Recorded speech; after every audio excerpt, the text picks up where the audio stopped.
Hey, it's Hunt. You found Hunt on Saints. We're talking black and gold football. Do us a favor. Hit the like button, share your comments below, and hit that subscription button so you can get all of our content. Enjoy.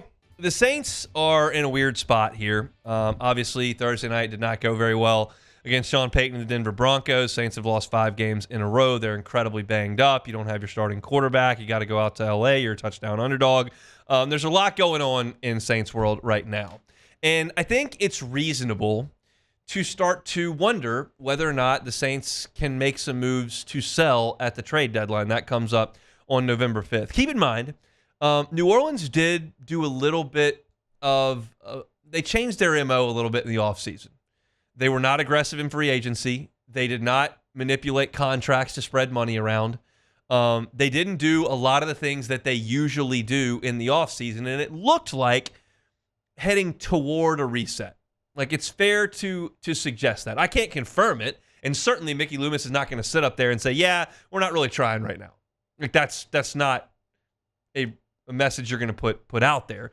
But I can infer from their actions that there's an effort here to kind of dig out of this salary cap hell they've lived in for a decade and a half.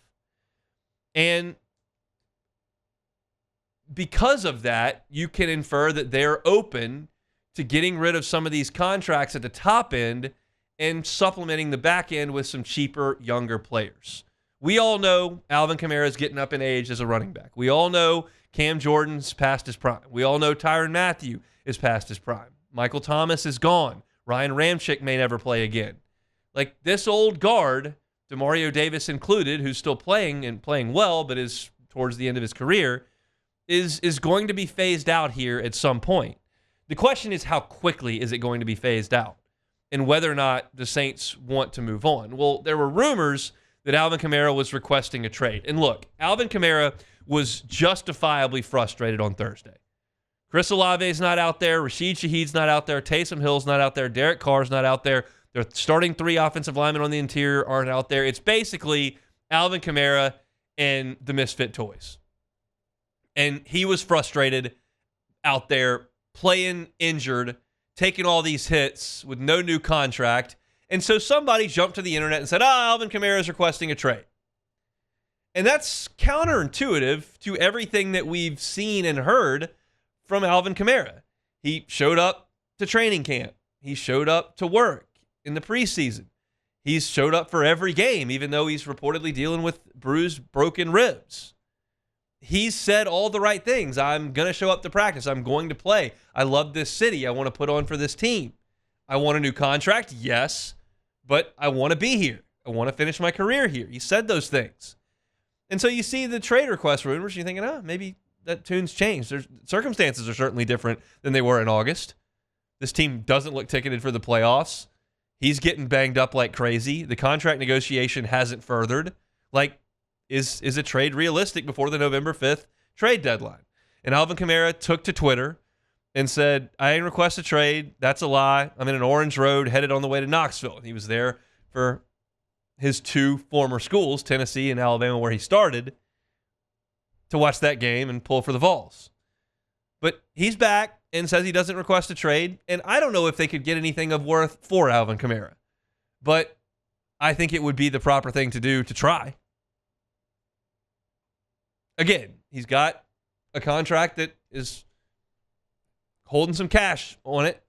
He's late in his career. Now, the Saints have already absorbed nearly half of that cash for this year because you're talking about having already played in 7 weeks. But if they can move him, I would be in favor of that. Again, this is a difficult conversation to start to have because Alvin Kamara is really the only playmaker you've got left on this offense. And getting rid of him is even furthering that white flag that a lot of people think is on the way to going up. So if you could get a 6th rounder for him, like, do you try? I don't know. I tend to think yes. But my philosophy has been you've got to get younger, you've got to get cheaper. And 6th-round picks are younger and cheaper, and re-signing 31-year-old running backs is not younger and not cheaper. But it appears that Kamara was not upset or demanding a trade. And in this era, a lot of people are. That's across a lot of leagues. It happens weekly almost in the NBA.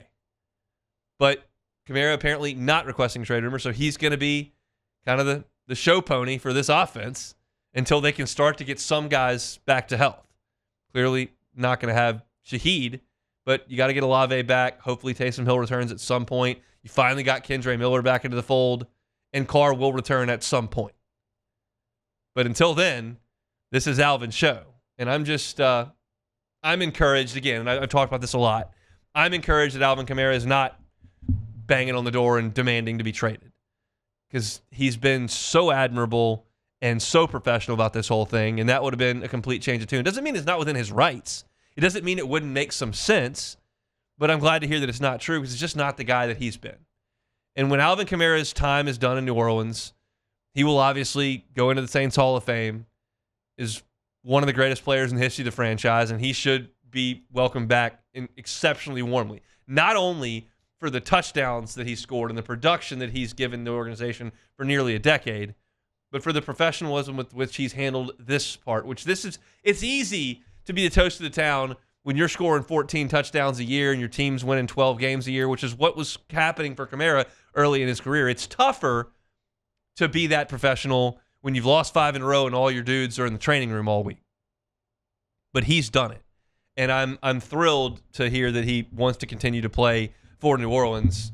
And we'll see what the Saints decide to do over the next 2 weeks. Again, I wouldn't be opposed to them shopping and seeing if they can find a trade partner there. It's not going to be a huge return, but anything is better than nothing. There are probably some Saints fans sitting here listening going, no. Did you see? Like, Atlanta lost again. Like, we got to get guys back healthy and we can fight and scrap and claw to get towards 500 and maybe win this division. I'm not there anymore. I've kind of let that ship sail.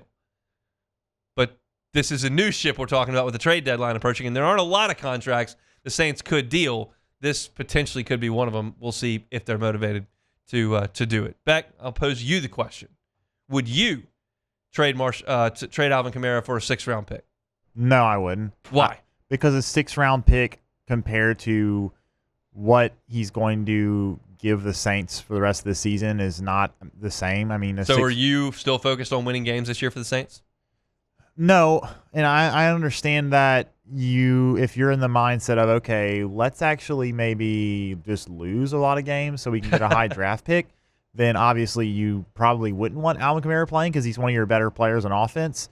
But to me, he means so much to this team and the fan base, and if you trade him away now, the fan base is already like at the edge. Most people have probably already jumped off the cliff at this point. Yes, they have. But if there's any still left and you get rid of Kamara, who's the heart and soul of this team pretty much, then everyone's jumping off and you're going to have, 20,000 people in the Superdome. And maybe that's where this needed to go. Maybe trying to hang on to the cliff as long as you possibly can has gotten them to this point. May not be the thing anymore. Yeah. I feel the need to reiterate this like every week when we start talking about this. Like, it's not a lot of fun for me, and it's not super comfortable for me to sit here as a guy who doesn't support the Saints every single Sunday and say, hey, just give it up. Like, that's a sucky conversation to have. It is. But I'm not sure it's not the right one because this roster, that salary cap situation, the product on the field right now, the injury situation, this is not going to get any better anytime soon in my estimation, and it might just be time to implode and restart. Yeah. And that would be, it's a tough decision. It's a tough conversation for Mickey Lubis to walk down the hall to Dennis Allen's office and go, hey, man, Kamara's gone. We got a 6th for him. Go get him at practice today. Like, that tells you your time is up. We quit. But they've held on for dear life, trying to stick it together with Andy Dalton and Jameis Winston and Derek Carr, and here we are. It's tough. it's not great. I'll just be upfront with that. So Alvin Kamara says he did not request a trade. We'll have some more information coming on the Saints. They got locker room access right about now. So if you're looking for some Saints coverage, you want to hear what a lot of the Black and Gold had to say today, head on over to LouisianaSports.net. Check it all out. Ross Jackson does a great job with our coverage there. Hey, it's on. Thanks for watching Hunt on Saints. Before you leave, help us out a little bit. Hit that like button, leave your comments in the section below, and hit that subscribe button so you get all our content right here from Hunt on Saints. We'll see you next time.